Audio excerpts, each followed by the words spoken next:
بسم اللہ الرحمن الرحیم۔ دنیا کی تاریخ میں اگر کسی شخص کی زندگی انسانیت کے لیے رحمت اور رہبری بن کر آئی تو وہ ہے ہمارے پیارے نبی صلی اللہ علیہ وسلم۔ آپ کی زندگی کا ہر واقعہ، ہر لمحہ ایک سبق، ایک نور اور ایک رحمت ہے۔ آج ہم سیرت النبی صلی اللہ علیہ وسلم کا وہ حصہ سنیں گے جب عرب کی سرزمین پر فجار کی جنگ جیسی خونریز لڑائیاں ہو رہی تھی، لیکن اسی ماحول میں اللہ کے نبی حضرت محمد صلی اللہ علیہ وسلم اپنے اخلاق، سچائی اور امانت داری سے سب کو حیرت میں ڈال رہے تھے۔ آئیے چلتے ہیں اس دور میں جہاں اندھیرے بہت تھے لیکن نور محمدی صلی اللہ علیہ وسلم چمکنے ہی والا تھا۔ خانہ کعبہ میں تانبے کے دو بت تھے، ان کے نام اصاف اور نائلہ تھے۔ طواف کرتے وقت مشرک لوگ برکت حاصل کرنے کے لیے ان کو چھوا کرتے تھے۔ زید بن حارث رضی اللہ تعالی عنہ فرماتے ہیں، ایک مرتبہ آپ صلی اللہ علیہ وسلم بیت اللہ کا طواف کر رہے تھے، میں بھی آپ کے ساتھ تھا۔ جب میں طواف کے دوران ان بتوں کے پاس سے گزرا تو میں نے بھی ان کو چھوا۔ نبی پاک صلی اللہ علیہ وسلم نے فوراً فرمایا، ان کو ہاتھ مت لگاؤ۔ اس کے بعد ہم طواف کرتے رہے۔ میں نے سوچا ایک بار پھر بتوں کو چھونے کی کوشش کروں تاکہ پتہ چلے کہ ان کو چھونے سے کیا ہوتا ہے اور آپ نے مجھے کس لیے روکا ہے۔ چنانچہ میں نے ان کو پھر سے چھو لیا۔ تب آپ نے سخت لہجے میں فرمایا، کیا میں نے تمہیں ان کو چھونے سے منع نہیں کیا تھا؟ اور میں قسم کھا کر کہتا ہوں کہ نبی پاک صلی اللہ علیہ وسلم نے کبھی کسی بت کو نہیں چھوا، یہاں تک کہ اللہ تعالیٰ نے آپ کو نبوت عطا فرما دی اور آپ پر وحی نازل ہونے لگی۔ اسی طرح اللہ تعالیٰ حرام چیزوں سے بھی آپ کی حفاظت فرماتے تھے۔ مشرک لوگ بتوں کے نام پر جانور قربان کرتے تھے، پھر یہ گوشت تقسیم کیا جاتا تھا یا پکا کر کھلا دیا جاتا تھا، لیکن آپ نے کبھی ایسا گوشت نہیں کھایا۔ آپ صلی اللہ علیہ وسلم نے فرمایا، میں نے کبھی کوئی ایسی چیز نہیں چکھی جو بتوں کے نام پر ذبح کی گئی ہو، یہاں تک کہ اللہ تعالیٰ نے مجھے نبوت عطا کر دی۔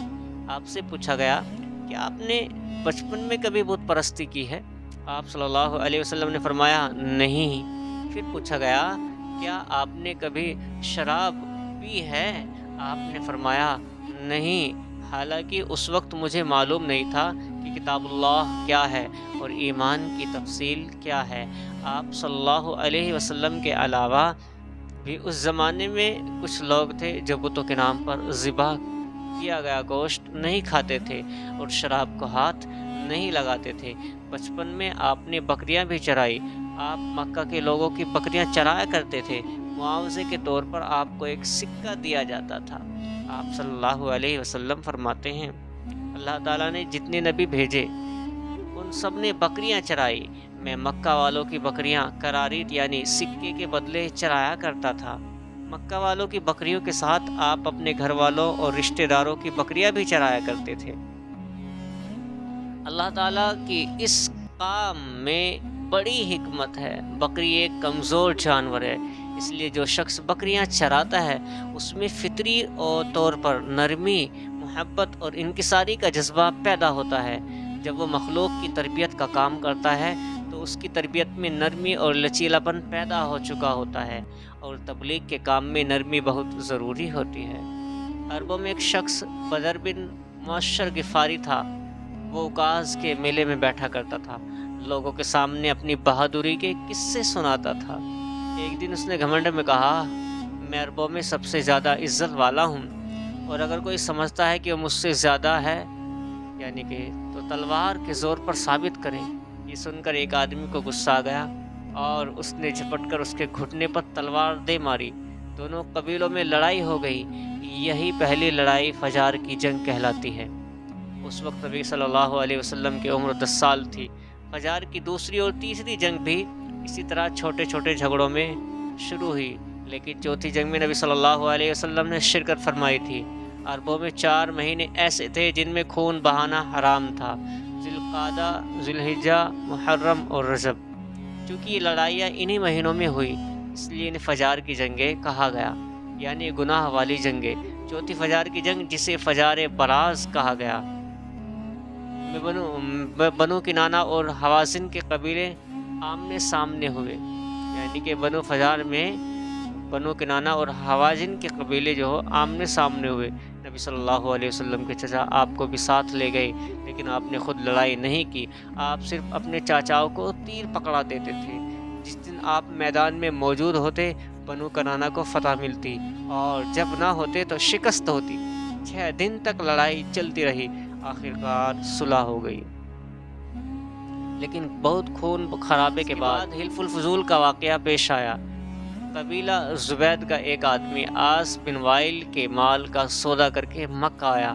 آس نے مال تو لے لیا لیکن دام نہیں دیے۔ وہ بیچارہ کئی قبیلوں کے پاس گیا، مگر سب نے کہا آس بن وائل سے ہم نہیں الجھ سکتے۔ آخر وہ صبح سویرے ابو قیس نامی پہاڑی پر چڑھ گیا اور اونچی آواز میں شعر پڑھے، جن میں اس نے فریاد کی، اے فہر کی اولاد، ایک مظلوم کی مدد کرو جو اپنے وطن سے دور ہے۔ یہ آواز حضرت زبیر بن عبد المطلب نے سنی اور ان کے دل پر اثر ہوا۔ انہوں نے عبداللہ بن جدعان کو ساتھ لیا اور اس آدمی کی مدد کے لیے اٹھ کھڑے ہوئے۔ بعد میں بنو ہاشم، بنو زہرہ اور بنو اسد کے لوگ بھی ساتھ ہو گئے۔ سب عبداللہ بن جدعان کے گھر جمع ہوئے، کھانا کھایا اور اللہ کے نام پر حلف یعنی کہ قسم اٹھائی، ہم ہمیشہ مظلوم کا ساتھ دیں گے اور اس کا حق اسے دلائیں گے۔ اس حلف کا نام رکھا گیا حلف الفضول۔ اس موقع پر رسول اللہ صلی اللہ علیہ وسلم بھی موجود تھے۔ فجار کی جنگ نے عرب کے دلوں میں نفرتیں ضرور پیدا کی، مگر اسی زمین پر سچائی، انصاف اور رحمت کا پھول کھلنے والا تھا۔ نبی کریم صلی اللہ علیہ وسلم کی شخصیت نے جلد ہی لوگوں کو یہ سمجھا دیا کہ اصلی بہادری تلوار میں نہیں بلکہ اخلاق اور انصاف میں ہے۔